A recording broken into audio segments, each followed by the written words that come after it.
Les cacaoyers, en fait, qui a voulu rentrer en contact avec moi. Moi, le voyage que j'en ai expérimenté, c'est que j'ai pu être en interconnexion avec le vivant, ressentir et expérimenter ce que ressentait un végétal en temps direct et un animal. Puisque je me suis retrouvé à vivre et à ressentir ce que vivait un oiseau qui était en altitude. Il a pu démontrer que par la pensée, on avait des interactions avec le vivant, que la plante a une forme d'intelligence propre, une conscience propre, et qu'on peut justement interagir, interconnecter avec elle. La plante, elle est aussi un petit peu comme un détecteur de mensonges. Elle va détecter des dissonances, en tout cas des non-harmonies qu'il peut y avoir dans l'environnement.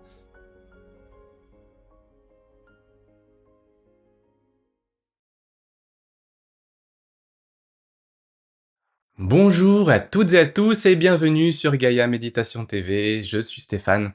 Aujourd'hui, je suis heureux de vous retrouver pour une nouvelle émission, une émission qui s'annonce passionnante avec notre invité du jour et je vous demande d'accueillir chaleureusement Renaud Ruhlmann. Salut Renaud. Bien le bonjour Stéphane. Alors Renaud, un invité particulier, hyper inspirant. Avec toi, on a pu parler de différents sujets par rapport à toutes tes recherches. Renaud, tu es un pionnier, un chercheur en électrophysiologie et en sonothérapie botanique. Et tu es aussi, tu as ouvert aussi la première herboristerie en ligne, herboristerie sonore, pardon, avec le projet Natura Sounds en 2019. Tu es aussi auteur du livre «La mélodie secrète, des végétaux, de la conscience végétale à la pratique de la musique des plantes», qui est sorti en 2021 chez Très Daniel. Et puis tu proposes aussi tout un tas d'événements en présentiel. J'ai pu voir ça un petit peu sur ton site où il y a la combinaison d'une musicienne avec une danseuse et puis toi qui proposes, de la musique, on va dire particulière. On va en parler, dans cette émission. Alors, voilà, je disais que tu es un pionnier, puisqu'il y a pas beaucoup de personnes qui sont dans ce domaine de recherche, dans tout ce qui est conscience, du vivant, conscience, du végétal en particulier et évidemment, tu en es pas arrivé là, du jour au lendemain. Il s'est passé, différentes choses dans ta vie, avant d'en être là aujourd'hui et de faire toutes ces recherches passionnantes. Eh bien, tu étais, enfin, tu as été musicien, enfin, tu es musicien, ça fait plus de 30 ans que tu es musicien et puis tu as été aussi, artisan photographe dans l'industrie de la musique pendant une dizaine d'années. C'est bien ça? Ouais et il s'est passé quelque chose de particulier. Alors j'aimerais bien que tu nous racontes justement, un petit peu, cette genèse, la genèse du nouveau Renaud qui est, qui est rené, après, un voyage, au Guatemala, heu, voilà qui t'a transformé et voilà, il fallait que tu ailles là-bas et je voudrais que tu nous expliques un petit peu, ce avant, ce pendant, ce qui s'est passé au Guatemala et puis après du coup ce qui a émergé et toutes ces révélations, voilà. Oui, merci pour cette introduction. Alors ouais, comme tu l'as évoqué, en fait, ça fait une trentaine d'années que je pratique la musique et pendant 12-13 ans, j'ai été artisan photographe pour l'industrie de la musique. Donc j'ai travaillé pour des festivals, pour des salles de concert, pour des groupes de musique. Mais à un moment donné, justement, tout ce business, ils m'ont fait un peu vomir, la musique par les oreilles, parce que je connais, ce qui se passe derrière le rideau et beaucoup en backstage. Et ça m'a beaucoup attristé sur, comment des gens utilisent, cet art pour en faire un produit commercial et industriel. C'est pour ça qu'une partie dans ma vie, j'ai voulu faire un break et je suis parti au Guatemala, Mmh. pour essayer de trouver d'autres choses, d'autres inspirations. C'est là où je suis tombé, directement amoureux, en fait, de la nature là-bas. On est dans une terre qu'on appelle Maya, qui est très, très riche et énergétiquement, qui est un lieu assez incroyable, de vie. Et je me suis retrouvé, en fait, à vivre 3 ans entre le Mexique et le Guatemala et j'ai eu le grand honneur de participer à la création d'une chocolaterie à San Marcos La Laguna, au lago Atitlan, au Guatemala. Parce que justement, j'ai été invité par, la conscience végétale et le végétal à pouvoir refaire une communication avec eux et dans le cadre de justement de ce développement et de l'apprentissage de comment faire du chocolat, il fallait bien rencontrer, les végétaux qui permettent ça, qui sont les cacaoyers. Et dans cette aventure, en fait, c'est les cacaoyers, en fait, qui a voulu rentrer en contact avec moi. Donc au milieu de nulle part, où on n'avait pas d'électricité, pas de wifi et pas toutes les commodités qu'on a en Europe, électriques. Là, j'étais vraiment sans électricité. On avait des turbines, Mmh. hydroélectriques. Donc on récupère un tout petit peu d'électricité par des chutes d'eau pour pouvoir conserver de l'électricité pour un petit peu les lumières. Mais sinon, on était vraiment connecté à l'environnement et au vivant. Et dans cette belle aventure, justement, c'est quand on est déconnecté de nos outils, de nos gadgets, on se reconnecte justement à l'Internet du vivant, parce qu'on appelle ça aussi le WWW, le World Wood Web, avec le wood pour le bois, parce que c'est justement, on a rien inventé avec l'Internet, on s'est bio-inspiré justement des réseaux de connexion du mycélium, donc qui permet de faire la ramification entre les différentes espèces végétales. Et c'est là où justement c'est intéressant de se retrouver en dehors de tous nos outils pour réapprendre par le vivant à comprendre la base du fonctionnement de la vie. Et que là, c'est très intéressant parce que ça a été un éveil qui m'a été apporté euh, avec grand honneur par les cacaoyers. Et quelques semaines plus tard, en fait, on m'a initié avec une cérémonie, pardon, d'ayahuasca, à comprendre encore mieux en fait cette possibilité de biocommunication interespèces, parce qu'en Mmh. tant qu'être vivant, et pas que petit humain, mais on est des êtres vivants et vibrants, on peut s'interconnecter avec nos frères et sœurs animaux et végétaux, et c'est là tout ce principe en fait de biocommunication interespèces ou d'études en électrophysiologie que je propose, parce que c'est là où on arrive à réapprendre et à comprendre que on a énormément en fait d'enseignements possibles à récupérer ou à recevoir en tout cas des végétaux qui représentent 99% de la vie sur Terre. Donc 99% de la vie sur Terre, c'est du végétal. Donc il nous reste 1% où c'est de l'animal et nous. Donc je pense qu'on a tout à bien faire de réentendre le végétal à nous donner des messages universels et biocompatibles. Waouh! Bon, c'est, ça me fait la même impression que quand on en a parlé en off en préparant, cette émission. Tu vraiment, tu nous transportes dans un univers, particulier. C'est vrai qu'on n'a pas l'habitude d'entendre, voilà, ce genre de choses, hein, dans notre vie, du quotidien, même dans la spiritualité, en général, dans la science. Là, on est en train de relier, on va dire, un petit peu la science, le domaine peut-être un peu même de la spiritualité puisque, tu nous as dit quand même que il y a un cacaoyer qui a communiqué avec toi. Alors comment ça s'est passé cette communication et qu'est-ce qu'il t'a dit? Qu'est-ce qui t'a été révélé quelque part? Et après même à travers cette cérémonie d'ayahuasca, qu'est-ce que tu as compris? Alors, ce qui a été très intéressant pour moi en tant que bon occidental qui veut comprendre les choses comme on m'a programmé et conditionné par le cerveau-tête, celui qui est le cerveau lent, qu'il faut pas forcément écouter, bah là, j'ai été reconnecté par mon premier cerveau, le cœur, où là, en plus, depuis que je suis tout petit, depuis que j'ai 5 ans, on m'a appris à aller aux champignons et j'ai cette sensibilité à vraiment être connecté avec le végétal. Et là, ce qui a été intéressant avec le cacaoyer, je me suis retrouvé dans une région qui s'appelle la région de l'Alta Verapaz, qui est dans le nord en fait du Guatemala, qui s'apparente aussi à la partie qu'on appelle la biosphère. Donc là, j'ai vécu un petit peu dans une partie qu'on appelle la jungla. Chez nous, c'est la jungle, mais c'est une vraie jungle luxuriante où on voit des bananiers énormes. Enfin, on se sent vraiment bien parce que la nature est accueillante et il y a le côté sauvage, mais qui parle à notre enfant aussi intérieur. Et ce qui a été intéressant dans cet amusement, parce que dans la langue des oiseaux, pour que notre âme s'use, il faut qu'on s'amuse. Donc on garde justement cet effet de notre enfant intérieur, ou en tout cas quand on est enfant et curieux. Et là, dans cette curiosité, on m'a invité à étudier le cacao. Forcément, je suis allé voir les arbres et je me suis retrouvé de plus en plus en connexion avec eux. Et au bout de quelques mois, j'ai ressenti au niveau de mon plexus solaire en fait des chauds et des froids quand je me posais des questions globalement en fait autour du sujet du cacao.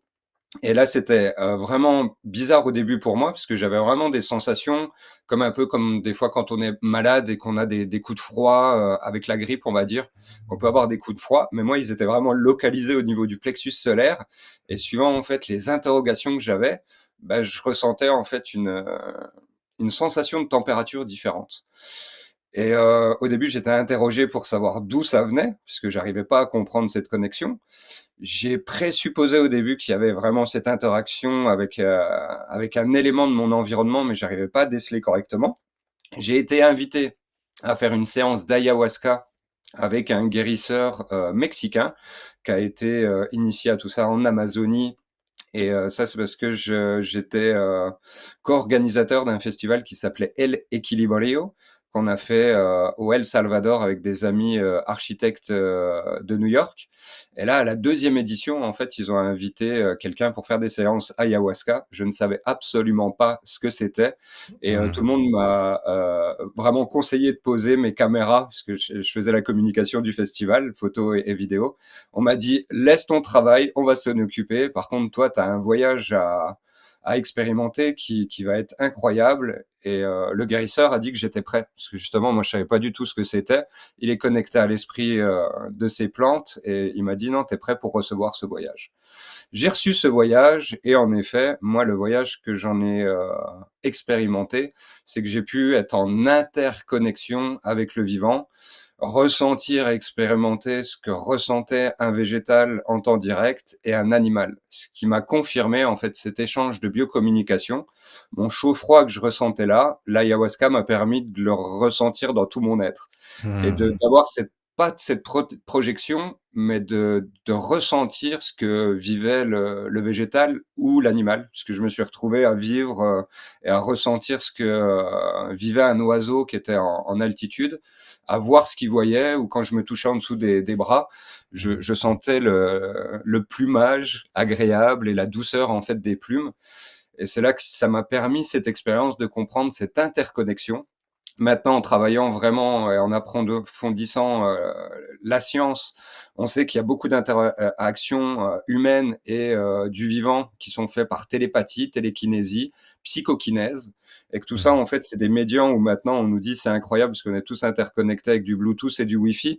Mais les technologies d'avant qui sont bio, donc organiques, c'est la télépathie, c'est la télékinésie et on a cette capacité, en fait, d'interaction avec tout le vivant. Donc ça, je l'ai Mmh. expérimenté à ce petit niveau d'initiation grâce au cacao, à partir de 2013, pour justement essayer de comprendre ces phénomènes, en fait, qui nous interconnectent, tous les êtres vivants qui vivons sur cette belle terre qu'on appelle Gaïa. Waouh!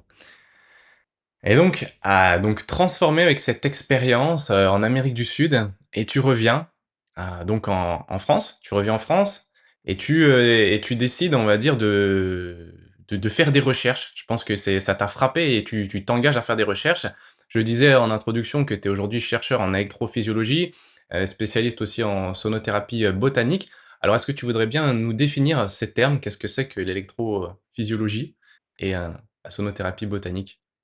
Enchanté, parce que c'est comme l'ayahuasca, tu sais, moi je suis un enfant qui découvre aussi pas mal les choses. J'ai pas été programmé par, nos Mmh. académies et là, j'ai dû revenir en effet en France alors que j'étais au paradis, tout le monde adorait faire une chocolaterie. Moi, c'était improbable, mais ça arrivait dans ma vie et Mmh. je suis heureux d'avoir contribué à une belle œuvre, collective comme celle-ci et là, ben, je suis tombé sur un autre phénomène avec ces histoires de 432 hertz, parce qu'au début, j'ai fait un break justement avec la vie, musicale que j'avais en Europe qui était faste, parce que je pratique, la musique, donc je suis musicien.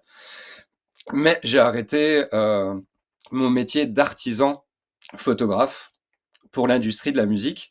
Donc là, j'avais fait une pause avec la musique et comme on dit, généralement quand on chasse le naturel, il revient au galop et là, ben, la chose qui est arrivée, c'est que j'avais arrêté la musique et j'ai rencontré des musiciens là-bas forcément, dont, Mafé par exemple, qui est une costaricaine, qui a une voix mais juste incroyable et quand j'ai entendu sa voix dans la rue, j'ai été hypnotisé par sa voix ou Ishtor Jueves aussi qui habite à la Antigua, Guatemala, qui sont des musiciens avec une sensibilité assez incroyable et qui jouent en 432 Hz. Et moi, j'avais jamais entendu en fait des gens jouer autrement que le 440 Hz qu'on a en Occident, qui est une norme commerciale et industrielle qu'on nous a imposée d'une certaine manière pour pouvoir standardiser et jouer plus facilement la musique. Donc il n'y a aucun problème de complot comme certains gens prétendent, parce que la musique, quand on la joue, ça vient du cœur. Et là, qu'importe le diapason qu'on va utiliser, puisque l'information la plus importante, c'est celle qui vient d'ici et généralement on appelle ça le groove aussi. Quand ça groove, Mmh. n'importe quelle musique, même quand c'est des musiques comme le rock, le métal, ça peut groover. Bah, ça, c'est parce que l'intention du cœur passe dans la musique, donc qu'importe le diapason, même si, avec une étude prolongée, on constate que le 432 Hz a une corrélation biologique et que là, en fait, on est dans un phénomène vibratoire où le 432 Hz, alors nous, du coup, ces belles ondes de vibration, ça nous fait une ondulation où on passe par un positif et un négatif, une belle vague. Et que là, ben, si on prend le point zéro, notre vague, elle passe toujours par un positif et un négatif. C'est ce qu'on voit aussi dans les biorhythmes naturels, organiques, on est obligé de passer par une phase de charge et de décharge. Et là, si on prend notre 432 Hz accordé au milieu, forcément, dans cette fluctuation vibratoire, comme une corde de guitare, elle va passer par des hauts et des bas et c'est compliqué de rester toujours accordé. Parce qu'il y a des températures, il y a plein de choses comme ça. Mais là, en fait, le 432, il est dans le champ vibratoire où il connecte avec la fréquence de l'eau H2O. Et ça, c'est ce qu'on a pu affiner dans les recherches que j'ai fait, justement avec cette électrophysiologie. Parce qu'à essayer de comprendre justement cette conscience végétale, il y a des gens qui ont fait des travaux depuis bien longtemps. Et on a une personne incroyable qui s'appelle Sir Jagadish Chandra Bose, qui est un Indien, mais on peut dire que c'est le Nikola Tesla indien, puisqu'il a fait exactement les mêmes recherches que Nikola Tesla sur les ondes radio. Sauf que ce monsieur était botaniste, il a refusé aussi de faire des brevets, il voulait faire des choses pour le bien commun. Et il a développé des machines comme le crescographe qui permettaient d'être très précis au 1 10 millième de millimètre près pour pouvoir suivre l'évolution bioélectrique d'un végétal. À partir de Mmh. 1903, c'est des travaux qui ont Ah plus de oui. 120 ans et qui nous ont permis de comprendre l'architecture végétale et toute cette composition biochimique. Parce que une plante, comme on le sait tous, ça ne parle pas, ça n'a pas de corde vocale, ça n'a pas de cerveau, ça n'a pas de cœur, même si c'est difficile de dire ça, parce que Mmh. quand on mange, par exemple, certains végétals, bah, on aime bien aller jusqu'au cœur du végétal. Donc il y a bien Mmh. un cœur dans des légumes, par exemple, ou le cœur de la tomate. Donc il y a bien un cœur d'une certaine manière, mais en fait, ces informations, elles sont présentes, mais elles ne sont pas distribuées de la même manière. C'est pour ça que l'électrophysiologie, donc il y a la partie électromagnétique et physiologie, donc la partie plus qui se fait au niveau du développement physiologique et biologique, pour comprendre que c'est justement par l'eau, l'élément eau, qui a des propriétés électriques et électromagnétiques, que se véhiculent les informations de vie. Et c'est là où c'est intéressant, parce que quand on comprend ou qu'on a des cérémonies, par exemple, comme ayahuasca ou l'iboga, et ces plantes qu'on appelle enseignantes, comme le dit mon ami et collègue anthropologue Jérémy Narby, c'est des plantes qui vont nous permettre d'avoir un enseignement qui va ouvrir sur le côté de la psyché. Et c'est pour ça que le terme psychédélique, il n'est pas à prendre du mauvais sens, parce que son étymologie, ça veut dire révéler la psyché. Donc révéler la nature en fait de notre expérience sur la vie et que ces plantes, il y a d'autres personnes aussi comme Stefan Schillinger qui dans ses recherches nous exprime que le champignon à psilocybe est intervenu en fait dans l'évolution de l'humanité pour pouvoir rééquilibrer justement la partie psyché pour qu'on n'ait pas une forme de folie humaine comme on le voit avec des dictatures où que là il peut y avoir des humains qui se déconnectent du vivant et que là il y a des plantes qui sont là pour nous réenseigner ou nous enseigner en tout cas un équilibre à avoir avec le respect, la bienveillance des autres organismes vivants, mais Mmh. que là aussi on a cette capacité de transcender et par l'intention de matérialiser aussi nos volontés, nos désirs. Et c'est là où si on n'a pas la conscience de cette matérialisation, de notre part divine et souveraine, bah, c'est là où on peut être autant créateur que destructeur. Et c'est là il y a Mmh. tout un intérêt justement dans cette folie du monde et cette fin de capitalisme qu'on est en train de vivre, de donner la voix à quelqu'un d'autre que l'humain ou que là des logiciels artificiels en plus où on donne une forme d'intelligence alors qu'on a des vraies intelligences dans le vivant et on a justement tout bien à faire à pouvoir recommuniquer et à entendre les plantes par ces phénomènes avec cette rigueur scientifique qu'est l'électrophysiologie, qui nous permet vraiment de comprendre ces phénomènes qui sont, inhérents, en fait, à tout le vivant et qui nous permettent de comprendre aussi notre propre fonctionnement, puisqu'on a 50 en fait de d'ADN qui est similaire au végétal. Donc on est tous, Stéphane, des belles plantes d'une certaine manière. Ah! Waouh! C'est tout un univers, qui s'ouvre à nous à travers, cette compréhension comme tu l'as dit, il y a, des plantes nous enseignent. Donc voilà, on pourra même en parler un petit peu plus, hein, et différents types de plantes, peuvent nous apporter différents bienfaits et elles nous enseignent, de diverses manières, différents arbres, on en parlera un petit peu plus. Hem, donc à travers, donc tu as parlé d'électrophysiologie, donc on comprend comme tu l'as dit, électrique, électromagnétique, donc voilà, il y a une communication, qu'on peut avoir à travers tout ça. Hem, Comment on fait pour, communiquer avec une plante autrement que par, on va dire, la réception d'informations à travers les canaux du subtil, on pourrait dire ça comme ça? Je sais que, voilà, on peut utiliser des électrodes et d'ailleurs tu t'es intéressé, je pense, bah, voilà, quand à ton retour, je pense que tu as été rechercher, sur internet en revenant d'Amérique du Sud, peut-être faire différents types de recherches et peut-être tu t'es intéressé évidemment dans les premières personnes peut-être à Cliff Baxter, qui a travaillé, pour la CIA avec, son polygraphe et est-ce que du coup, voilà, ça t'a inspiré, dans ta recherche et à partir de là, peut-être que tu as pu, comprendre diverses choses? Est-ce que tu voudrais bien nous expliquer un petit peu, voilà, ce que lui il a compris et comment toi tu fais pour communiquer aussi, avec, du coup, les végétaux, comprendre leur message. Alors, je vais faire, un résumé, historique justement de mon Mmh. aventure, où je vous ai Ouais. exprimé que c'est le cacaoyer qui a été le premier à Mmh. m'honorer de cette recommunication, avec nos frères et sœurs chlorophylliens. J'ai eu cette séance d'ayahuasca qui m'a permis de confirmer dans toutes mes cellules ce potentiel divin et souverain qu'on a d'interconnexion et avec justement interespèces, avec tout le vivant. Et là, ben moi, vu que j'ai quand même un cerveau d'occidental, que je suis français, j'ai été conditionné et ça m'a fait péter un peu les plombs, ces histoires de 432 Hertz. Donc ça m'a carrément obsédé, vu que je viens du monde de la musique et que j'ai un gros carnet d'adresses en fait dans les professionnels de la musique, vu que j'ai travaillé pour l'industrie de la musique. Je commençais à recontacter énormément de mes collègues d'avant, des programmateurs de gros festivals de musique.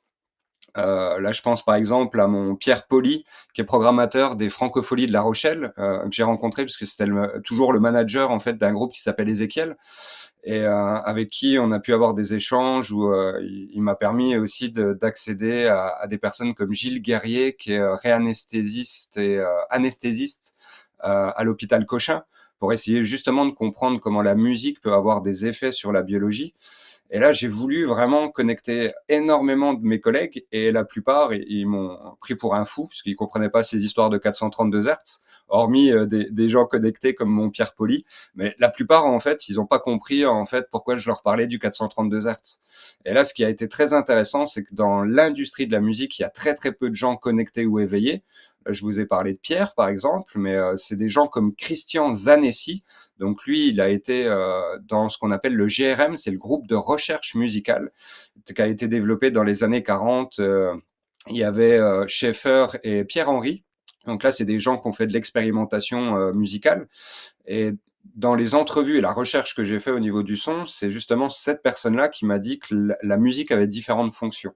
Donc nous, clairement, les Occidentaux, on utilise dans la fonction, pardon, divertissement, mais que la première fonction en fait du son et de la musique, c'est thérapeutique. Depuis la nuit des temps, même avant l'utilisation des plantes, on utilise le son, la vibration pour réharmoniser une partie ou un ensemble. Et ça, on le voit dans toutes les civilisations, qu'il y a eu l'utilisation principale de la voix. C'est pour ça que, par exemple, en Amérique, les gens qui communiquent avec les plantes, ils utilisent ce qu'on appelle des icaros. C'est des chants pour communiquer, par exemple avec l'ayahuasca, les ayahuasqueros, ou avec le tabac au Pérou, c'est des tabaqueros, mais on utilise toujours en fait ces variations harmoniques sonores. Et c'est là où c'est vraiment très intéressant, parce que là, ben, les plantes, dans cette biocommunication que j'ai commencé à initier, moi, ça a été des chauds, des froids. Après, j'ai des visions holographiques. Il y a différentes possibilités d'interaction pour qu'ils nous envoient des informations. Et là, quand j'en parle à mes collègues qui font de la communication animale, le principe, il est toujours le même. En fait, c'est on pense pas, on ressent les choses. Et là, on parle du cœur, vraiment, et que nos intentions, et quand on veut communiquer, que ce soit avec un animal ou un végétal, on envoie une bonne intention. Et on recherche pas une pensée ou quelque chose qui est trop développé. Et c'est là où, en fait, on a cette communication et que moi, je reçois ces informations sous différentes formes. Mais là, c'est compliqué justement comme j'ai voulu faire venir un de mes meilleurs amis au Guatemala pour qu'il ait l'expérience avec le cacao, ça n'a pas fonctionné parce que ça marche d'une manière différente pour tout le monde. Et c'est là que quand je suis revenu justement, en fait, dans la recherche que j'ai fait, je suis tombé sur des outils qu'on appelle de sonification qui permettent de brancher sur un végétal et qui permettent d'entendre une mélodie sonore qui, maintenant, je peux l'expliquer correctement, qui correspond à son activité moléculaire. C'est pour ça qu'il faut faire attention, en fait, quand on commence à parler de ces phénomènes et ces domaines qui sont encore trop peu partagés avec le grand public ou même avec les spécialistes. Parce qu'il y a une marque en Italie qui s'appelle Musique des plantes, Music of the Plant. Ils ont développé un super appareil, ça a été les premiers il y a 30 ans, le Device U1. J'en ai un ici juste derrière moi. Et cette machine, en fait, ça a été intéressant parce qu'on n'arrive pas à trouver exactement qui a été l'ingénieur de ce premier appareil, mais l'intention qu'ils ont eue, c'était que quand ils étaient au jardin, ils souhaitaient entendre les plantes faire de la musique. Donc ça, c'est intéressant comme idée. Donc ils ont fait cette machine et en effet, on entend la plante formuler des mélodies harmoniques, sonores, qui peuvent s'apparenter à de la musique. Pourquoi je choisis ces mots avec soin? C'est parce que les oiseaux, on dit le chant des oiseaux. Et on dit pas la musique des animaux. On n'a jamais entendu la musique du pangolin, par exemple. Pourtant, on Mmh. nous a fait une sacrée musique sur lui et on lui a fait de la publicité alors qu'il aurait préféré être silencieux, par exemple. Mais on parle pas en termes musical. C'est un art, une conceptualisation qui a été fait par l'humain, en plus avec des gammes mathématiques. Et une plante, dans son essence, ne peut pas faire de musique. Elle fait de la biocommunication, comme on échange là des intentions. Elle va nous partager ce qu'elle connaît. Et ce qu'elle connaît, en fait, c'est la biologie. Donc elle sait parler magnésium, calcium, manganèse. Et comme je parlais des plantes enseignantes, bah là, elles vont parler aussi avec de l'alcaloïde, avec différentes molécules qui va permettre d'avoir des interactions avec nos hormones, avec nos neurotransmetteurs, avec un ensemble en fait de molécules. Et ce qui est très intéressant justement dans cette sonification, c'est qu'il y a une trentaine d'années où maintenant il y a des gens qui font de la recherche. Moi, ça fait 5 ans aussi que je fais du prototypage pour justement expliquer que les plantes ne font pas de musique, mais qu'il y a un rapport harmonique vibratoire, vu qu'on nous dit que en physique quantique, tout est vibration, et que là, quand on est en paix, qu'on est bien, qu'on médite et qu'on revient au centre de soi, il y a ces phénomènes d'harmonie. Et là, on le voit autant dans la musique que dans la santé, que ce terme harmonie nous permet de comprendre qu'un organisme ou une structure, en fait, est en équilibre, fonctionne bien. C'est cette harmonie. Et les plantes nous proposent ces phénomènes d'harmonie. Et c'est là où je suis content, parce que toi, j'ai été organisateur du premier et seul festival international de musique de plantes. Euh, Depuis 2021, on nous a demandé de former des gens à ces pratiques de sono et musicothérapie botanique. On utilise des belles plantes qu'on branche justement avec des appareils, où là j'ai le dernier qui s'appelle le Pocket Scion, qui vient d'un fabricant d'instruments de musique qui s'appelle Instruo. Et là, il y a beaucoup de gens qui essayent de comprendre cette sonification. Et ce qui est bien avec Instruo, c'est qu'on ne parle pas de musique. On va avoir ces interprétations, on va expliquer les filtres qu'on utilise, mais qu'il y a un rapport où c'est un phénomène qu'on appelle du biofeedback. Donc là, c'est comment en fait les plantes, dans leur intelligence et leur conscience propre, vont nous scanner, toi, comme les scanners qu'on a aussi à l'aéroport, les portiques et compagnie, sauf qu'eux, en fait, ils ont un scan naturel, on va appeler ça un phytoscan, où là, la plante, comme quand on va en forêt, elle va envoyer des ondes pour voir si justement celles qu'on a biocompatibles sont en harmonie avec elle. Puisque l'intelligence du végétal ou du vivant, son premier souhait, en fait, c'est de créer une homéostasie, d'avoir un équilibre harmonique de tout le vivant qui est autour. Puisque on est dans de la co-création, de la collaboration fertile tout le temps. C'est juste que nous, l'humain, dans cette évolution, je sais pas si on peut appeler, c'est plutôt une régression sociétale. La matérialisation fait qu'il y a une division et une dualité dans notre société. Alors que les végétaux et les animaux n'ont pas ce même comportement entre eux, parce qu'il y a une structuration solidaire, sociale qui s'opère que nous, on a perdu. C'est pour ça que ces outils sont très intéressants, parce qu'ils nous permettent de réentendre quelque chose de silencieux qui est très actif autour de nous, parce que quand on va en forêt, on n'entend rien, mais qu'est-ce que ça grouille en fait d'harmonie vibratoire moléculaire. Et c'est là où il y a quelque chose d'intéressant, parce qu'il y a une petite émulation qui est en train de se faire depuis quelques années justement sur cette banalisation de musique de plantes, ou en tout cas comprendre ces phénomènes de biocommunication interespèces. Et ces outils permettent de remettre en valeur justement ces champs silencieux et invisibles qui sont autour de nous, mais qui nous accueillent et qui redemandent justement à l'humain de prêter attention justement au vivant qui est autour de nous. Waouh! Plein d'informations. Alors, une machine d'ailleurs donc dont on parlera un petit peu peut-être un petit tu nous montreras peut-être, voilà comment ça fonctionne un petit peu plus tard, dans quelques minutes donc reste avec nous, ça va être intéressant cette expérience que va nous proposer, Renaud. Donc, on a parlé donc tu nous disais qu'il y avait un système avec des électrodes. Est-ce que tu veux bien nous expliquer un petit peu comment ça fonctionne, Mmh. globalement? Bah là, j'ai le Pocket Scion que j'ai branché, et là, on a des électrodes que j'ai mis dans la terre. Donc là, j'en ai une petite qui est en forme de pince. Et c'est ça qui est assez intriguant aussi, c'est parce que ben, là, c'est une pince. Et nous, généralement, les humains, on n'aime pas qu'on nous pince ou qu'on nous tire les cheveux, c'est désagréable. Donc là, moi, c'est des conseils où là, j'ai travaillé énormément avec des botanistes, avec beaucoup de personnes, et on s'aperçoit qu'en fait, le cerveau des plantes, il est au niveau de ses racines. Et que là, ben, les précédents outils, on nous préconisait en fait de faire un différentiel en mettant une électrode dans la terre et une autre aux feuilles, faire un différentiel. Mais la problématique, c'est que là, on va avoir une communication racinaire. Et il y a une communication aussi aérienne. Ce qui est incroyable dans le végétal, c'est qu'en fait, il peut communiquer de différentes manières en même temps. Il est un petit peu comme en musique, un batteur. Il peut avoir ses quatre membres qui peuvent être désynchronisés puis jouer quelque chose. Bah, la plante, en fait, elle peut envoyer une communication avec ses racines et une communication au niveau aérien. Et c'est pas forcément les mêmes molécules qui vont interagir.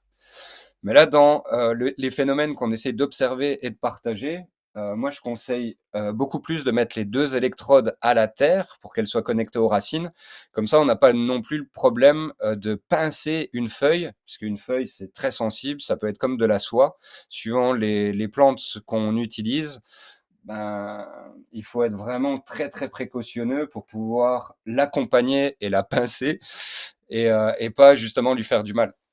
Donc là, on Oui. utilise donc des électrodes, donc deux électrodes. Et ce qui est super bien avec cet appareil, c'est que là, je vais monter un peu le son. Donc on va entendre la plante.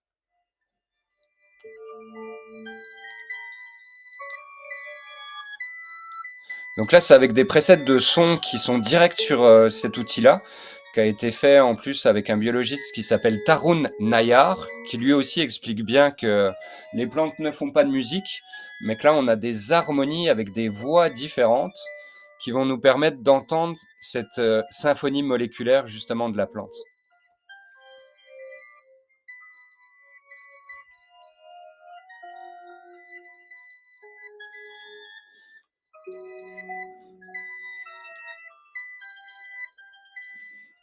Il peut y avoir des variations quand on la touche aussi. Là, on va rajouter forcément de son activité, du fait que là, nous, on a de l'activité, on est aussi avec ses potentiels électrophysiologiques, et qu'autant quand on envoie avec sa pensée, tu as parlé de Cliff Baxter tout à l'heure, en 1966, il a pu démontrer que par la pensée, on avait des interactions avec le vivant, là, avec le végétal. Et que là, suivant justement les applications, on en fait énormément en yoga et en méditation. C'est comment on revient avec sa respiration à pouvoir se concentrer, à envoyer des intentions et que la plante nous module des informations en temps réel.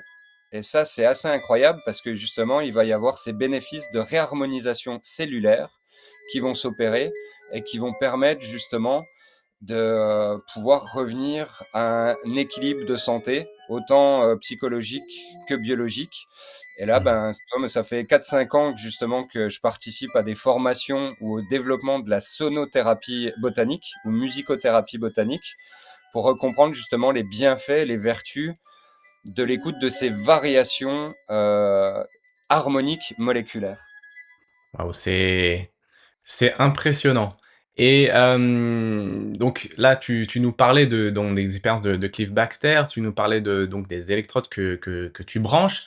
Alors moi, j'ai envie de te poser la question, est-ce que justement tu dois demander l'autorisation à la plante avant de la brancher? Première question et puis question suivante, par rapport aux expériences de Cliff Baxter, est-ce que tu voudrais bien nous expliquer un petit peu ce qu'il a pu expérimenter et ce qu'il a pu, découvrir à travers ces expériences de voilà, dans les années 50-60. C'est des choses qui sont connues depuis des années, on va dire dans un certain milieu, mais qui sont pas forcément connues, du grand public. Moi, par exemple, pour l'herboristerie sonore, à chaque fois, je demande à la plante son consentement si elle souhaite participer en fait à une expérience pour l'humanité. Et pourquoi je lui demande pour l'humanité? C'est parce que généralement une plante, elle se connecte directement à nous et dans sa bienveillance, elle souhaite en fait réarranger, faire un réarrangement, faire une réharmonisation de nos molécules. Et là, ben, elle commence à faire un chant en fait qui va être personnalisé à la personne qui est juste à côté. Et que moi, dans ma bienveillance et ce recul que j'ai par rapport justement à cette communication avec les plantes, quand j'ai commencé à créer justement tout ce panel avec l'herboristerie sonore, ben, j'ai demandé à toutes les plantes qu'elles puissent nous envoyer un message biocompatible, universel. Et c'est là où je constate que ça marche très très bien, puisque j'ai énormément de thérapeutes, des centaines de thérapeutes qui utilisent la mélodie du thym, du romarin, de la lavande, parce que ça marche sur le même principe que les huiles essentielles, et que la plupart de ces praticiens en plus en parlent comme des huiles essentielles sonores. Et ce qui est intéressant en plus avec cette petite machine, là, c'est la première où je vais remettre un peu de son. Là, vu que nous, on est, comme je l'ai résumé tout à l'heure, Stéphane, on est des belles plantes. Celui-ci, il a un touchpad qui nous permet aussi d'entendre notre mélodie humaine et de comprendre aussi ces interactions biophysiologiques. Où là, bah, je pose mon doigt en fait sur le pad, comme là, c'est un petit peu comme du mycélium, et on entend en fait l'interaction. Donc ça, cet outil est très intéressant, parce que là, on fait pas mal d'applications en méditation et en yoga. Donc là, cet outil, on a pu déjà le tester soi-même pour voir aussi quand on le pose et qu'on s'écoute, on a ces phénomènes d'harmonisation. En plus là, on a un phénomène d'écho, où là, par notre propre conscience, on peut s'entendre et régulariser notre harmonie. Donc ça, c'est très intéressant quand on est investi sur des... euh, des pratiques, pardon, comme le yoga ou la méditation, parce que ça nous permet vraiment, comme la cohérence cardiaque, de revenir sur une harmonie et réduire, par exemple, ses battements de cœur, pour qu'il y ait vraiment, justement, au niveau des physiologiques, on se réharmonise avec le vivant. Et c'est ce que nous proposent les plantes quand on les branche, justement, de pouvoir entendre ces phénomènes harmoniques et de pouvoir nous proposer, justement, d'avoir un soin de réharmonisation au niveau moléculaire. Et ça, c'est super important à comprendre, parce que les plantes, justement, avec les travaux qu'on a depuis 1966 de Cliff Baxter, lui, le 2 février 1966, il a branché une plante et il a eu une pensée. Il a pensé, il s'est dit, tiens, qu'est-ce que ça ferait à la plante si je lui cramais une feuille?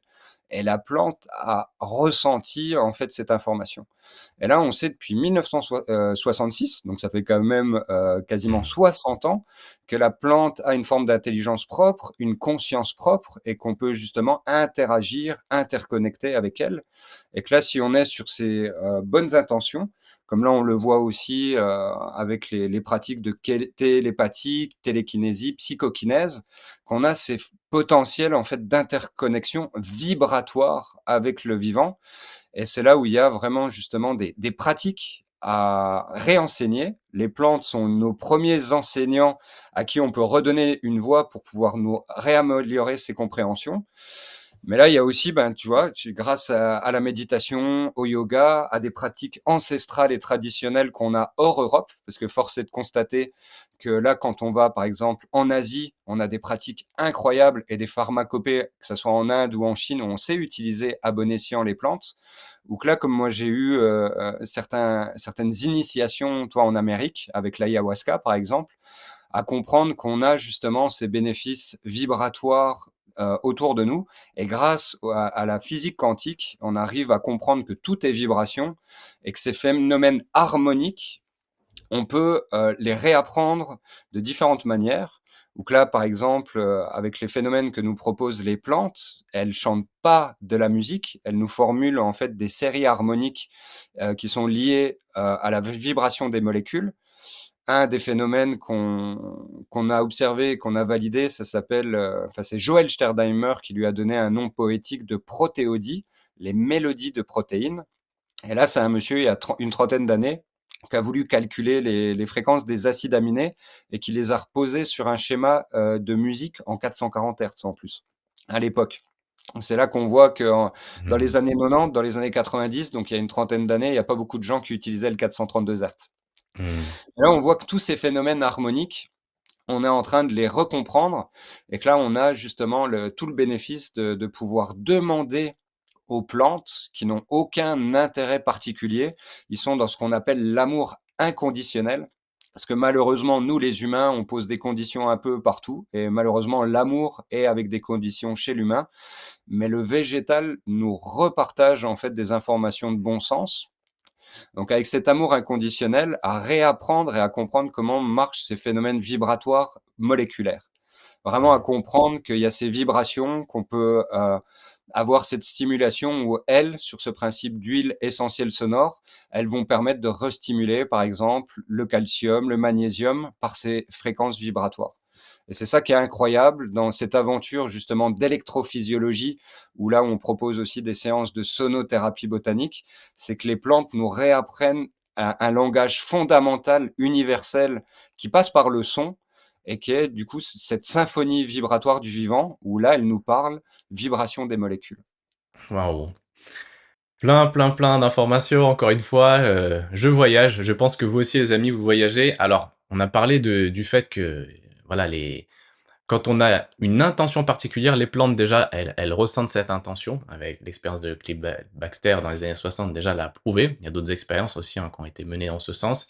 Alors, une parenthèse, tu as fait aussi, des albums avec, ces végétaux, donc la mélodie des végétaux, hein, 5 volumes qui est disponible sur le site Bandcamp, hein. On vous mettra un lien dans la description, donc j'imagine que pour faire ces albums, tu leur as demandé, l'autorisation. Est-ce qu'elles voulaient participer à faire, on va dire, à diffuser, on va dire, à participer à ces expériences, hein, pour faire ces albums, la mélodie des végétaux.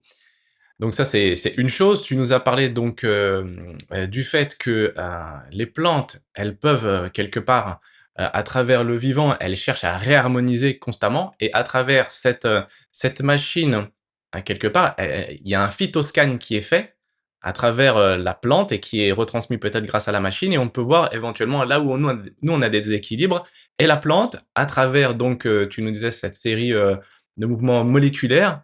Vibration, voilà, c'est ça, quelque chose comme ça. Voilà, la vibration moléculaire de la plante va venir nous réharmoniser. Alors du coup, ma question c'est, en plusieurs évidemment comme d'hab, hein, parce que là, il y a plein de choses. C'est bon peut-être la technicité de la machine, ce serait peut-être un petit peu complexe d'expliquer comment ça fonctionne ce phytoscan et avec la machine et ensuite comment tu fais, pour choisir la plante qui va venir nous réharmoniser? J'imagine que chaque plante a une propriété particulière et comment tu fais pour choisir ces plantes? Plein de questions en une, mais je pense que tu as tout compris. Mmh. Oui, et je suis heureux parce que là je vais vous montrer juste un boîtier, bon c'est plastique mais il y a de l'électronique dedans.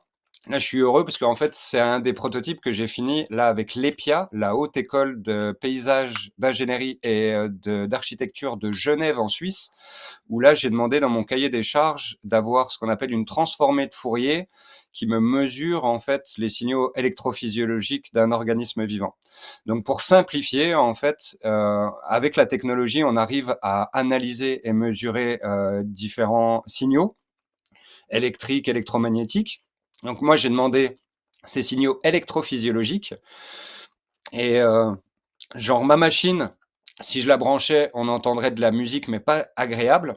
Parce que là, j'ai demandé en fait à avoir la mesure de toute l'activité en fait biochimique, d'un organisme vivant.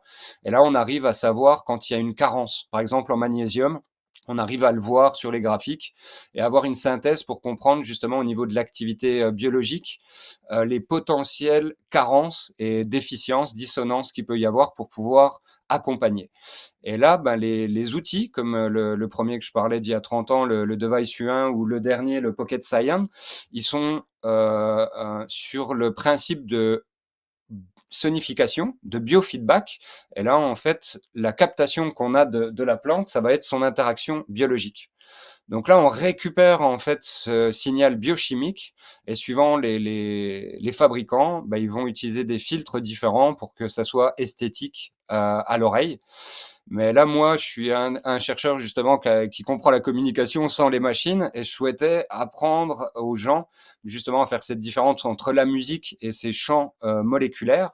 Et que là, cet outil nous permet beaucoup plus d'être précis sur les fréquences que nous partage la plante pour mieux comprendre ces phénomènes en fait d'interaction moléculaire. Et là, ce qui est très très intéressant du coup dans cette partie, c'est du coup on utilise c'est des biotechnologies. Donc là, c'est vraiment comment on se bio-inspire, c'est comment la nature nous permet justement de recalibrer des outils, parce que généralement, on a des bonnes idées, mais il faut qu'on les affine. Les collègues ont eu des très très bonnes idées il y a 30 ans de vouloir faire chanter des plantes au jardin, mais là, c'est comment on conjugue euh, la science avec conscience et l'art et la manière pour que les gens, justement, ils aient une expérience multisensorielle pour se reconnecter au vivant et que là, la communication qu'on a, elle soit réelle, authentique et que ça soit pas une interprétation ou un anthropomorphisme. Parce que les humains, on a toujours trop tendance à dire que tout doit être fait pareil que nous, alors que non, là, on a le bénéfice en plus de pouvoir réapprendre d'une autre intelligence vivante et voir justement les comportements déviants que nous, on a développés, où bah justement, vu qu'on nous dit qu'il y a des crises climatiques, sanitaires, environnementales, c'est voir si nos comportements sont justes et si le végétal ne peut pas nous réapprendre à fonctionner d'une meilleure manière par rapport à notre environnement, à nous sociabiliser un peu mieux. Et là, dans les constats qu'on fait aussi dans les utilisateurs de ces outils, en entreprise, par exemple, quand on fait écouter des mélodies du chant de certaines plantes, il y a une meilleure sociabilisation entre les employés. On Waouh! s'aperçoit que c'est pas que de la musique, comme on pourrait banaliser le terme, mais ça va permettre en fait de redonner du lien biologique, une cohérence dans un environnement. Et suivant les environnements sociaux, si là on est vraiment plus dans le côté froid industriel, ça permet de redonner de la chaleur. Où là, on avait eu aussi le témoignage d'un coiffeur, où suivant en fait les différents clients qui rentraient dans son salon de coiffure, lui était vegan, par exemple, ben, quand il y avait quelqu'un qui mangeait de la viande, la plante arrêtait de communiquer. Donc là, c'est tous les phénomènes Ah d'interaction. La ouais. plante, elle est aussi un petit peu comme un détecteur de mensonges. Elle va détecter des dissonances, en tout cas des non-harmonies qu'il peut y avoir dans l'environnement. Et là, par son silence, elle va nous faire présenter il y a un chaos ou quelque chose qui convient pas. Elle ne s'exprimera pas. Donc c'est ça qui est super intéressant justement avec ces procédés, c'est que là on va pouvoir faire des collaborations fertiles ou co-créer avec quelqu'un d'autre qu'un humain et avec cette valeur d'amour inconditionnel. Puisque les plantes, elles vont toujours souhaiter en fait nous accompagner, nous soutenir, mais jamais faire à notre place ou nous exploiter. Ça, malheureusement, il n'y a que l'humain qui a eu ces comportements déviants qui sont liés principalement à nos sociétés, où on nous force à avoir une productivité. Alors que dans l'état de nature, on redistribue. Et on n'a pas du tout ces phénomènes qu'on pourrait appeler carnassiers ou dictatorial. Ouais. Waouh, c'est hyper puissant, ce que tu nous transmets aujourd'hui, la conscience des plantes. Donc, les personnes qui rentrent dans le salon de coiffure, suivant le type de personne qui rentre, elle va réagir de façon différente. Il y a eu aussi, on en avait parlé en off, l'autre jour, c'était, il y avait des, comment dire?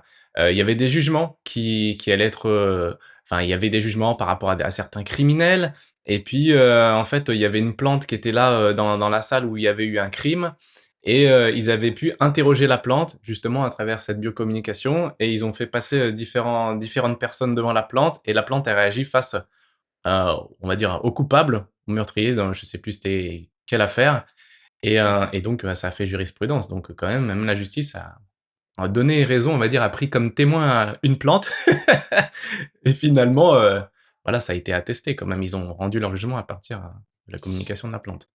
Bah, c'est ça qui est impressionnant quand on creuse justement avec, des experts, des botanistes, des gens qui savent comment fonctionne, le végétal.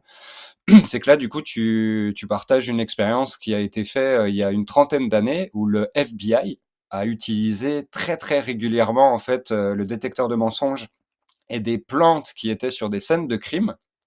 Parce que les plantes mémorisent, les interactions du vivant qui passe autour. Donc, que ça soit des humains ou des animaux, elle va prendre la mémoire, en fait, des organismes vivants et que là, dans des moments d'excitation où, par exemple, on peut avoir un afflux de dopamine, ou, de certains, des phéromones ou des neurotransmetteurs, la plante va mémoriser ces actions. Et c'est là où quand on repasse devant, bah, en fait, elle a déjà mémorisé le fait qu'on était présent et que là, dans ces cas un peu particuliers, pour la justice, des plantes ont permis justement d'authentifier des malfrats pour permettre à la justice de faire son travail. Et là, autre exemple, qui est un peu plus poétique et plus proche de nous, parce que nous, on n'est pas des Américains, mais là, je vais parler de mon collègue qui est chronobiologue, Ernst Zurcher. Nous, il nous encourage à aller à Vienne, en Autriche, pour aller brancher et aller voir les analyses en fait des signaux des chênes qui ont été des amis et voisins de ce cher Mozart, qui nous a fait de la musique assez incroyable. Parce que pour lui, en fait, un arbre est comme un disque dur quantique et qu'il emmagasine en fait toute l'information autour de lui. Il a un potentiel électrique de plus ou moins 10 volts. Donc ça, c'est impressionnant. Hein. On pourrait avoir l'image où on aurait un branchement USB, on pourrait brancher notre téléphone dessus au niveau électrique, le recharger. Mais là, au niveau de toute cette mémoire énergétique, Ernst, c'est une des personnes qui nous dit que là, on pourrait remonter un petit peu comme les time machines qu'il y a sur les Mac et tout, si on avait une DeLorean pour remonter dans le passé, retour vers le futur, mais que là, on pourrait vraiment avoir des biodatas, des données biologiques en remontant dans le temps et pour pouvoir exprimer en fait des changements climatiques, environnementaux. Ou là, éventuellement, comment la plante, elle pourrait nous redonner des informations harmoniques suivant les échanges qu'elle a eus avec des humains. Mais là, c'est des choses vraiment très très factuelles, puisque pareil, dans les années 40, nos chers collègues américains, eux, quand ils ont voulu développer la radio sur des milliers de kilomètres, ils n'ont pas pu mettre des antennes tout de suite et ils ont utilisé comme antenne des arbres pour pouvoir Mmh. repartager en fait Waouh! le signal. Parce qu'un Impressionnant. arbre est une antenne électrique et électromagnétique avec justement un potentiel assez incroyable. Où là, ben, nous, le potentiel qu'on est en train de réobserver et de collaboration qui est incroyable, un autre, je redonne un peu de données, mais un arbre moyen européen, toi qui fais 20-30 mètres de hauteur, ses racines, elles vont jusqu'à 150 mètres de profondeur. Donc un arbre, il faut le voir vraiment comme un iceberg. On voit vraiment une petite partie, mais le plus important se passe dans l'invisible. Mais sa surface de contact avec son environnement, un arbre européen, c'est plus ou moins 150 hectares. Alors que nous, petits humains, toi, si on se met tout droit et puis qu'on regarde notre environnement, on fait 2 ou 3 mètres cubes. On est ridicule. Mmh. 150 hectares. Un séquoia, ça a une surface de contact qui est entre 5 et 6 000 hectares. Mmh. Donc là, quand on pense justement sur le côté énergétique, tout ce côté subtil que nous ouvre la physique quantique, quand on comprend aussi qu'on nous a supprimé l'éther, puisque Einstein nous parlait de l'éther et du vide dans sa théorie de la relativité générale, il ne peut pas y avoir de vide sans éther, et que cette connexion et cette mémoire, en fait, elle passe, c'est une mémoire éthérique, comme on parle avec ces phénomènes de mémoire akashique, ou les annales akashiques, l'akasha, c'est l'éther. C'est le cinquième élément qu'on nous occulte chez les Occidentaux. Mais là, du coup, cette information, ce cloud, comme on l'appelle, ben, il est là, il est dans cet invisible. Et les plantes nous permettent de recomprendre, de apprivoiser ce système, parce qu'il est invisible et que là, du coup, nous, on est beaucoup dans la matière, mais elles nous permettent de recomprendre ce subtil. Et c'est là où je dis merci et grande gratitude justement à ces enseignants avec lesquels on peut pratiquer par le son, parce que là, on peut réapprendre de la base biologique, de ces phénomènes d'interconnexion par la pensée, tout ce qui est télékinésie, télépathie, et de constater aussi qu'on a justement, on est comme des belles harpes, des beaux pianos, et que Mmh. parfois, suivant les humeurs et tout, on peut se désaccorder. On sait qu'entre humains, des fois, on peut se rendre triste ou joyeux. Là, nos cordes sympathiques, c'est comment on peut les réaccorder. Et là, moi, j'ai beaucoup plus confiance en une plante qu'en un humain Mmh. actuellement. Et que là, on a tout bénéfice justement de pouvoir utiliser des technologies plus ou moins neutres, basées sur le polygraphe. Les plantes qui, à chaque fois, nous donneront en fait un message cohérent, biologique, et qui va permettre de restimuler, parce qu'eux, ils sont toujours dans une bonne intention et dans cet amour inconditionnel, et que là, ça nous permet de réapprendre de ce qu'on a oublié en fait. Et que là, c'est vraiment un accompagnement où je suis très heureux d'être dans les pionniers, en tout cas, de pouvoir repartager avec conscience justement cette intelligence du vivant et de voir comment, en collectif, pour le bien de la communauté, on arrive à recomprendre et à utiliser à bien escient cette biocommunication interespèces. Waouh! Est-ce que tu pourrais nous partager, cette anecdote aussi, de ce qu'a transmis un géranium? Donc, tu as pu, quelque part extraire, une forme de partition que tu as envoyée à un conservateur. Est-ce que tu voudrais bien nous partager, cette, Alors je vais prendre un autre, je vais prendre un yucca. Parce d'accord, qu'on a fait plein d'expériences. Là, d'accord. j'ai aussi le bégonia avec des amis musiciens. J'ai, travaillé avec le professeur Marc Henry, donc qui était spécialisé en physique quantique et sur l'eau. On a le docteur Klaus Schustereder qui a été le médecin, le directeur de la clinique de la gare de Vevey en Suisse, qui nous a demandé en fait de faire une application qui s'appelle Wiki. Et là, du coup, j'ai vécu, du côté de Villeneuve, en Suisse, c'est pas très loin de Montreux, pour faire cette application. Et là, il y a 150 vidéos qui sont gratuites sur YouTube, de Marc-Henri, que j'ai réalisées pour expliquer, la médecine, la physique quantique et des phénomènes comme, l'homéopathie. Et ce qui a été intéressant aussi, et du coup, avec Klaus Schustereder, c'est qu'il est homéopathe. Donc j'ai travaillé chez lui et un matin, en fait, il me dit: «Dis, tu pourrais pas me donner une partition de plantes?» Parce que en fait, j'ai le chef d'orchestre, Michel Tabachnik, qui vient faire son check-up.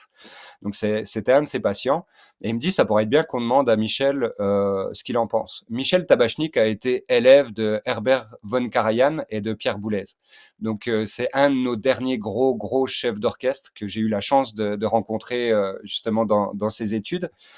Et là, ce qui a été intéressant, je dis à Klaus: «Écoute, je vais te donner une partition, mais je vais enregistrer en fait, une de tes plantes que tu as là». Donc j'ai fait les 3 premières pages. J'ai marqué, partition numéro 7000 je sais pas combien, comme une partition humaine. Il a donné ça à 11 heures à Michel Tabachnik et à 19 heures, Michel est arrivé à la maison pour savoir ce qui se passait. Donc vu que c'est un bon vivant, je lui ai donné un bon verre de vin rouge français et puis du coup du fromage, un bon comté.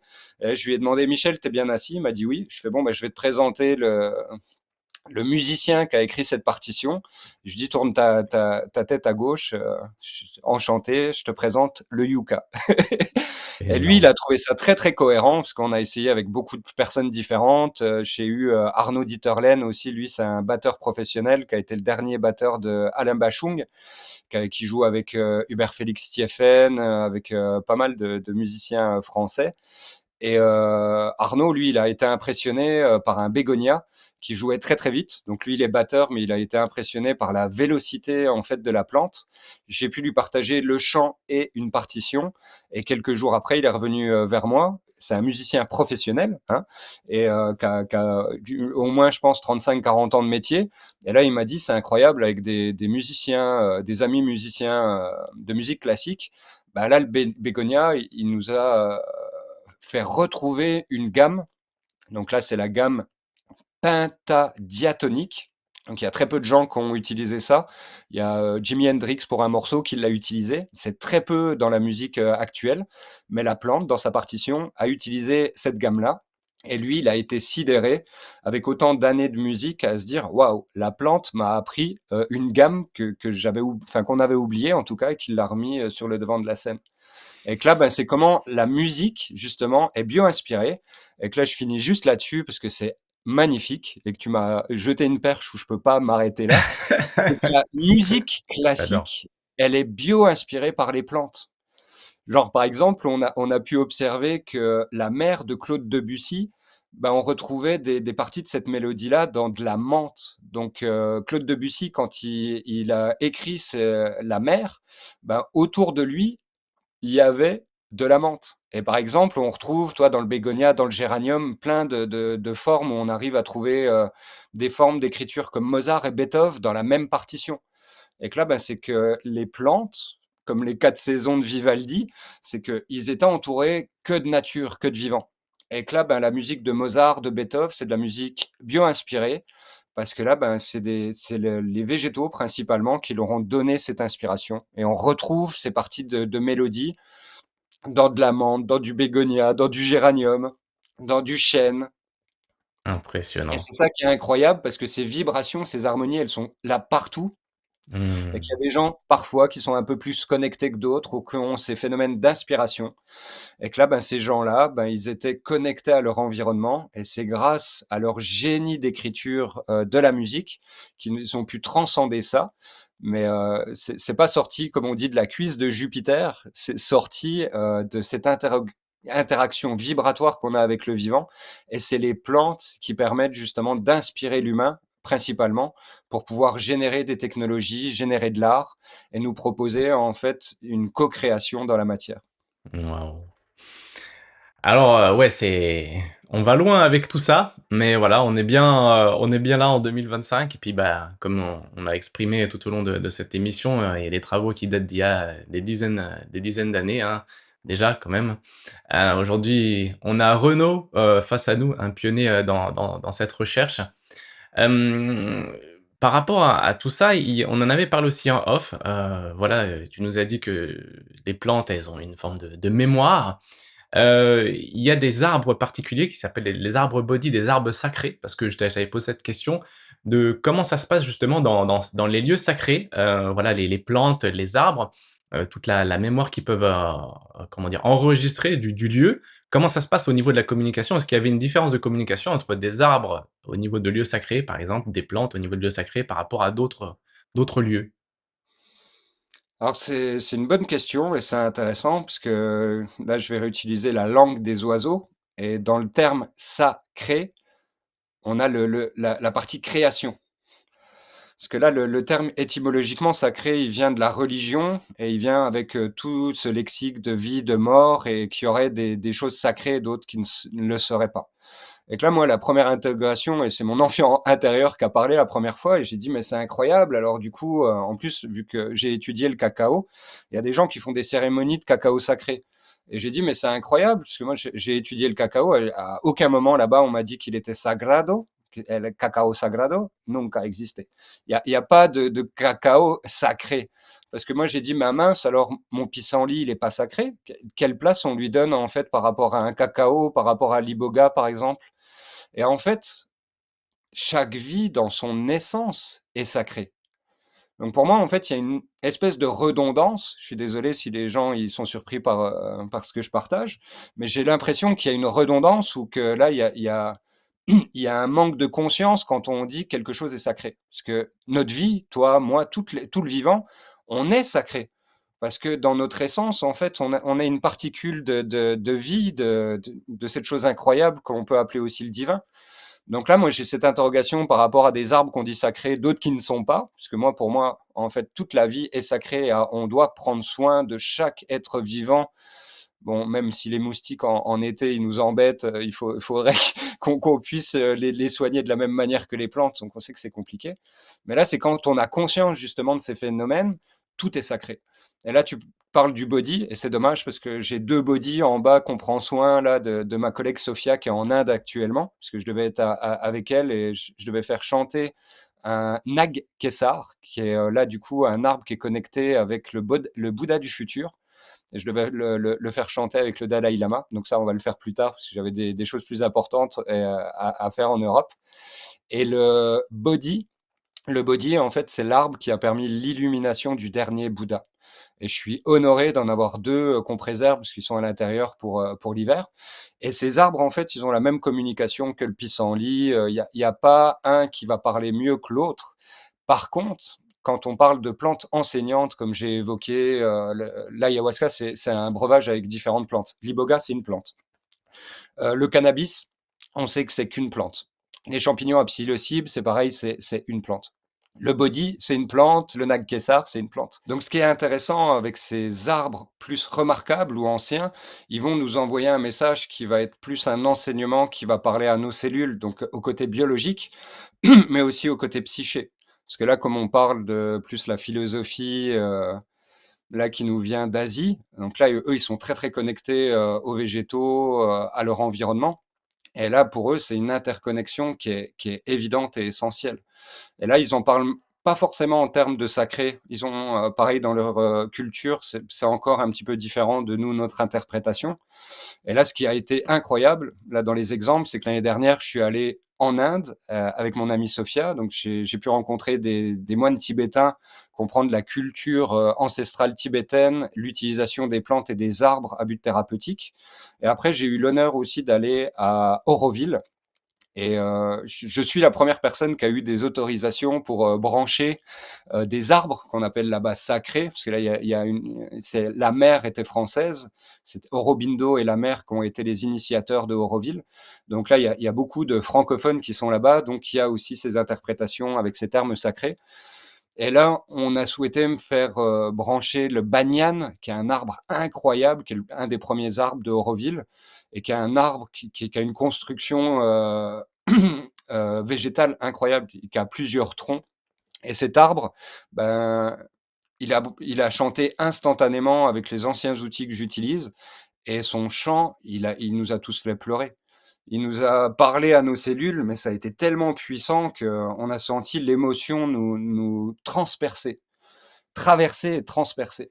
Et là, j'ai pu faire l'arbre aussi supramental. Ils ont des noms assez incroyables, les arbres remarquables, ou qu'ils soignent par rapport à plus une interaction, on va dire, spirituelle. Mais ces arbres, ils ont justement un message symbolique à nous repartager. Et c'est là où je suis content aussi que tu aies posé cette question-là, parce que j'ai des gens comme Sophia qui me demandent d'enregistrer ces chants. Et l'année prochaine, je vais aller avec Sophia aussi pour la Journée internationale de la conscience, pour la 3e année consécutive à l'ONU à Genève.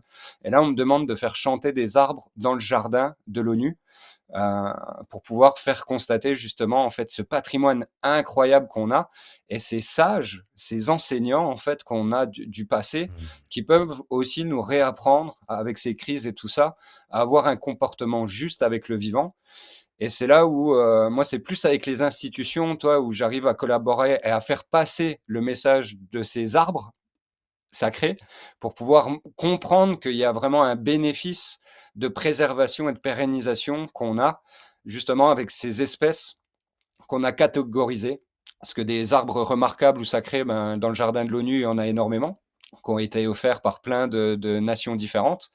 Et que là, on a le bénéfice actuellement justement de pouvoir réapprendre de cette sagesse. Et que là, comme on revient, toi, sur des phénomènes où l'Inde et puis la culture commencent enfin à s'imprégner en Europe, avec les phénomènes bienveillants du yoga, de la méditation, bah là, c'est comment justement ces maîtres pas à penser, mais à ressentir que sont les arbres, peuvent nous permettre de transmuter, de comprendre justement ce que nos frères et sœurs utilisent depuis des Mmh. siècles chez eux avec la méditation, et que nous, on n'a pas encore appris, ou que ça n'a pas été correctement enseigné dans notre culture occidentale.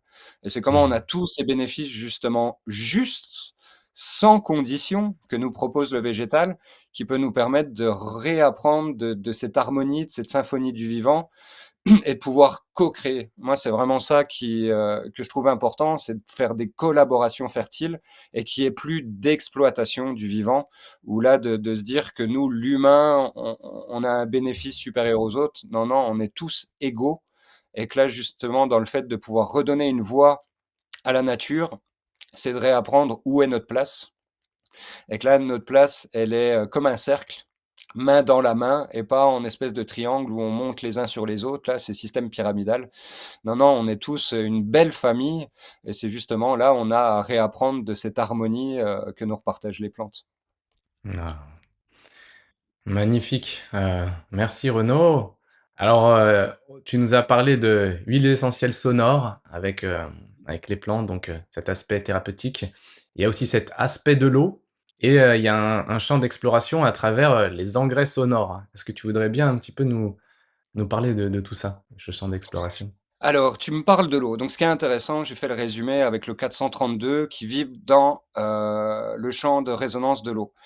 Ce qui a été intéressant, c'est qu'il y a 2 ans, en fait, j'ai un collègue qui est spécialiste du Spooky 2, Sébastien Mercier, qui m'a contacté parce qu'il a eu une de ses, élèves dans un cours qui lui a demandé la différence entre H2O et H3O2-. Parce qu'il y a de plus en plus de gens qui nous parlent d'eau vivante, d'eau structurée et c'est ce phénomène, en fait, de la 4e phase de l'eau qui est développé par le professeur Gérald Pollack et là, ce qui est intéressant, c'est que, ben, on est tous constitués majoritairement d'eau.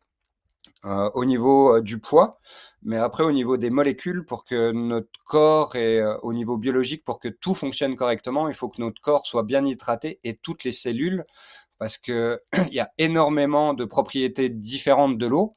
Là, j'ai parlé tout à l'heure de Vicky, et les vidéos qu'on a fait avec Marc-Henri. Sur Vicky, par exemple, il y a 23 propriétés différentes de l'eau, dont les plus importantes ici, c'est électrique et électromagnétique, parce que c'est l'eau qui va permettre de véhiculer ou stocker justement des informations biologiques. C'est ce qu'on est en train de comprendre, par exemple, avec les engrais sonores. Donc là, on sait depuis 5 ans qu'on a cette fréquence de l'eau H2O qui fonctionne super bien. J'ai même des collègues sonothérapeutes comme Alex Michel, qui est bien connu de Mental Waves, qui a voulu faire aussi des expérimentations. Parce que là, on comprend qu'il y a un phénomène de biorésonance. Et c'est pour ça que, par exemple, là, avec les diapasons que j'ai derrière, c'est des thérapeutes qui m'ont demandé d'en faire.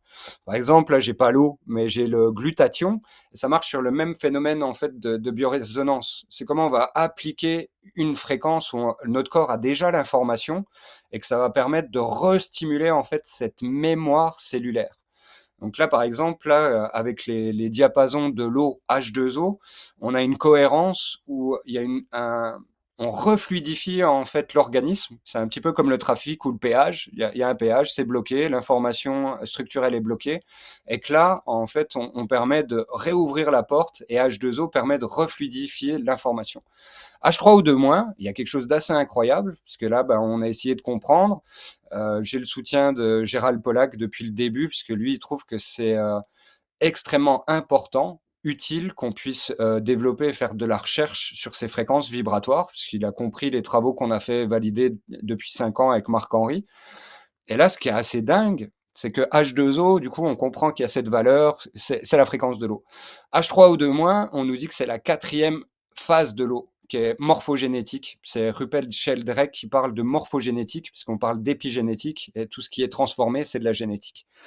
Et là, ce qui est intéressant, c'est que quand on veut calculer une gamme naturelle, qui s'appelle une gamme de Zarlino, j'ai voulu prendre le Do de base, où j'ai pris ma note de base à 7,83 Hz. Donc ça, c'est la résonance de Schumann, c'est la fréquence de la Terre. Mmh. Et quand on prend cette base de 7,83 et qu'on développe du coup les calculs d'une gamme naturelle, notre La4 d'accordage, il est à 417,60 Hz et c'est la fréquence de cette 4e phase de l'eau.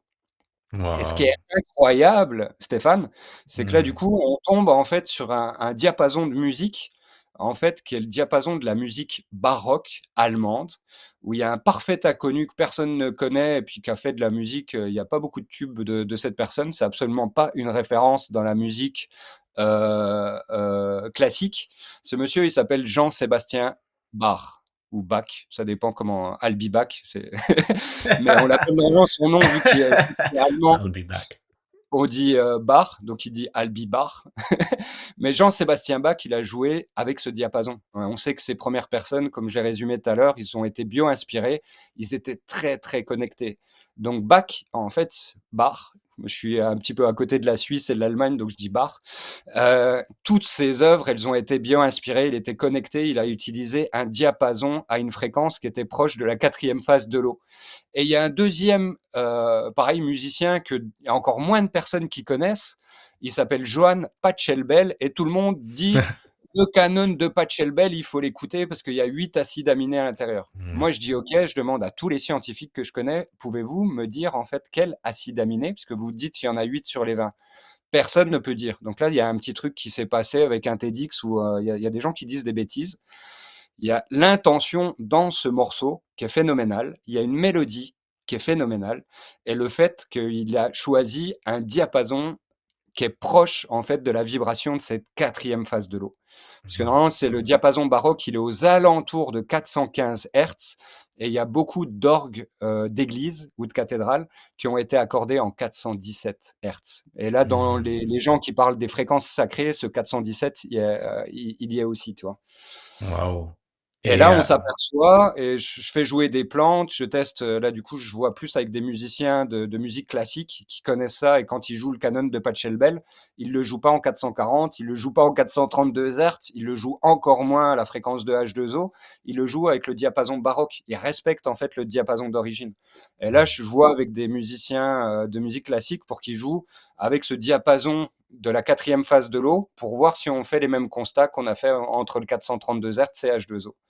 Parce que l'eau, tout passe par l'eau, et que là, ben, même là, on a un phénomène en fait où on a fait des tests à microscope à fond noir. Cette fréquence de la quatrième phase de l'eau, de H3 ou de moins, parce que le moins il est important parce que c'est un ion négatif. Et là, ça va être un crochet qui va permettre justement de structurer. Et on parle de d'eau structurée ou d'eau vivante parce que cette fréquence, elle permet de restructurer l'information au niveau local. Et on a fait des tests à microscope à fond noir avec une biochimiste qui a plus de 40 ans de travail et qui a travaillé en plus à l'Institut Max Planck. Elle souhaite rester privée, donc je ne peux pas donner son nom, mais là on voit bien avant et après activation en fait de cette fréquence, qu'il y a une restructuration de l'information et une réoxygénation du sang.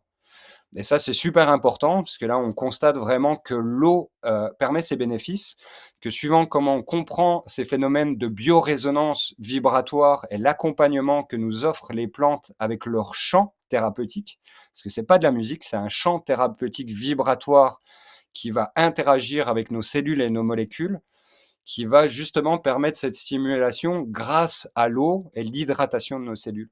C'est pour ça qu'il est toujours recommandé, que ça soit un soin ou pas, d'avoir une eau vivante, de s'informer avec de l'eau qui permette de nous hydrater et de nous ressourcer, puisque les eaux, par exemple, minérales de grands fabricants, bah, c'est dans des bouteilles en eau, et c'est de l'eau morte, parce qu'elle est pas vivante, parce qu'on ne sait pas depuis combien de temps elle a été stockée, et elle est endormie d'une certaine manière. Et c'est là où on a tous les bénéfices à réapprendre justement de comment on remet une eau vivante.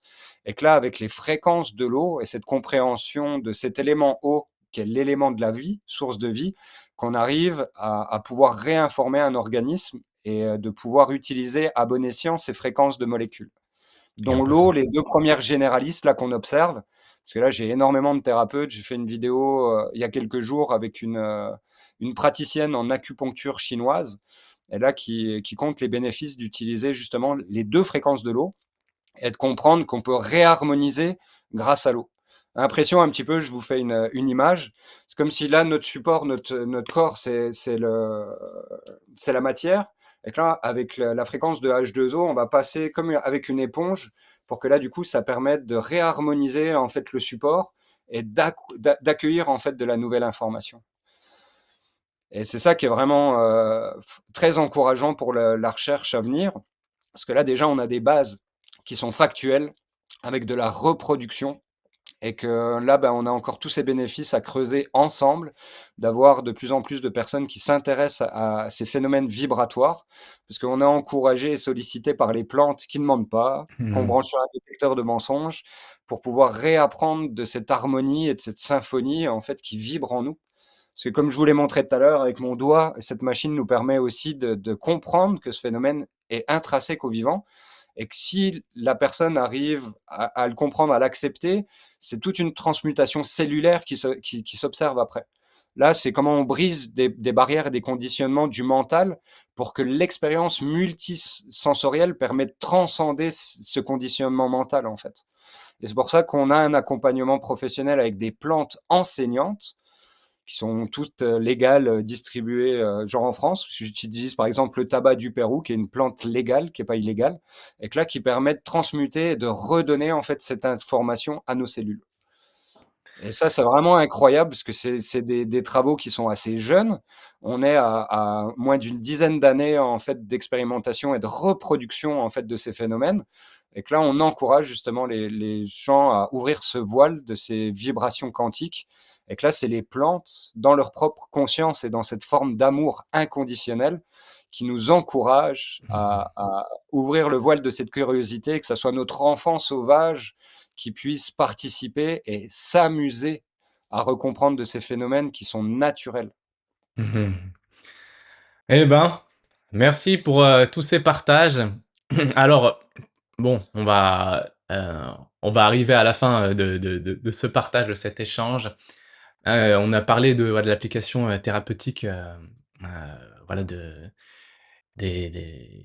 ce que peuvent nous proposer les plantes à travers, voilà, leurs mélodies, on pourrait dire ça comme ça. Hem, on a parlé de la puissance, on va dire, des bienfaits aussi de l'eau informée, de tout ce qu'on peut faire avec l'eau.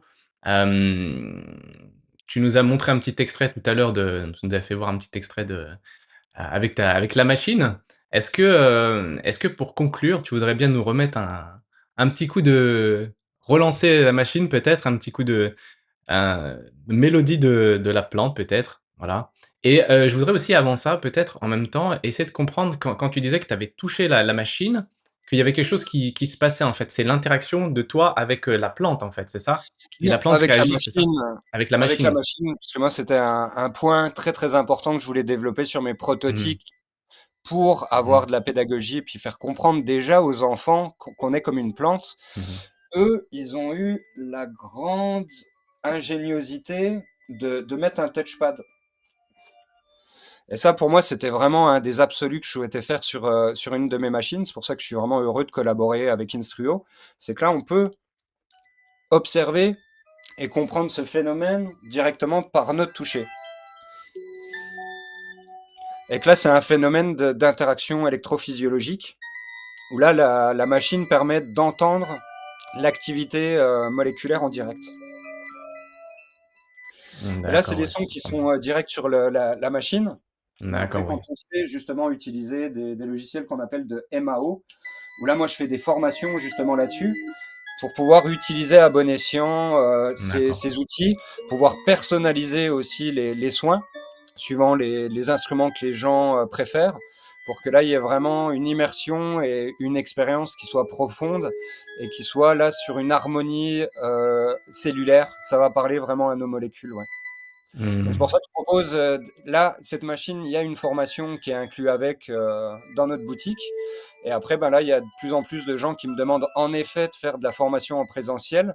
Et que là, ben, je me déplace comme là, dimanche, je vais du côté d'Oyonnax avec une trentaine de thérapeutes. Où là, ben, suivant comme on me demande de venir participer, je personnalise des formations entre la biocommunication interespèces et toutes ces fréquences, en fait, que ce soit avec les diapasons ou les fréquences de biorésonance du vivant, comment on peut les utiliser à bon escient pour de la pratique thérapeutique. Donc là, principalement, quand on me déplace, je travaille uniquement avec des thérapeutes, des professionnels de la santé. Ouais. Eh ben, merci beaucoup du fond du cœur, Renaud. Vous pourrez retrouver toutes ces informations donc dont tu as parlé là, sur le site natura-sounds.com. Il y a aussi donc, l'herboristerie sonore, voilà, qui est sur le site Bandcamp. On vous mettra un petit lien dans la description. On peut te retrouver aussi sur les réseaux, Facebook notamment. Voilà, peut-être tu as d'autres réseaux, dont tu aimerais parler, où tu es présent? Le réseau de Gaïa, celui où on est tous connectés par le cœur et que Voilà. Donc voilà, en tout cas, voilà, vous verrez un petit peu, tout ce que partage, Renaud. Sur son site, il y a pas mal d'articles aussi, d'articles, de blog, sur toute, la recherche qu'il peut mener. Vous pourrez en savoir plus, sur les diapasons dont il nous a parlé, avec, des fréquences particulières et toutes les applications, thérapeutiques possibles, toutes les formations à venir, tous les événements en présentiel. Tu nous as dit, voilà, que tu es intervenu à l'ONU déjà plusieurs fois et que tu vas intervenir, une prochaine fois. Bah, nous, on a eu l'honneur, la chance de t'avoir avec nous. C'était vraiment un plaisir. Je pense que les amis, vous avez ultra kiffé et moi, franchement, j'adore, t'écouter, hein, vraiment, je suis là avec les pop-corn. Merci, du fond du cœur bah, pour ce partage. Merci d'aller explorer aussi, et bien, le vivant, la les arbres, les plantes, tout cet aspect, de la vie du vivant finalement, à qui on ne donne pas finalement, bah, cette voix. Donc toi, tu as un petit peu la voix VOX du vivant. J'ai cette impression et donc merci, parce que c'est vrai que, eh bien, il y a toute une sagesse qu'on peut recevoir à travers, tous ces enseignements, hein. On en a parlé, dans cette émission. Alors, encore une fois, merci et puis, ben, les amis, si vous êtes pas encore abonnés à la chaîne, abonnez-vous, hein. Je m'abonne, la petite cloche pour recevoir les notifications, un petit like sur la vidéo et évidemment partagez à fond cette vidéo parce que je pense que c'est important que, eh bien, le plus de gens, connaissent, on va dire, et puissent recevoir toutes ces informations et mettez-nous un petit commentaire aussi pour nous dire un petit peu ce que vous avez pensé, de cette émission et puis, ben, Renaud, merci à toi pour ce partage encore une fois et je te laisse, ben, le mot de la fin. Bah, et gratitude pour ce partage et comme j'aime à le dire depuis 6 ans, la nature nous parle, écoutons-la.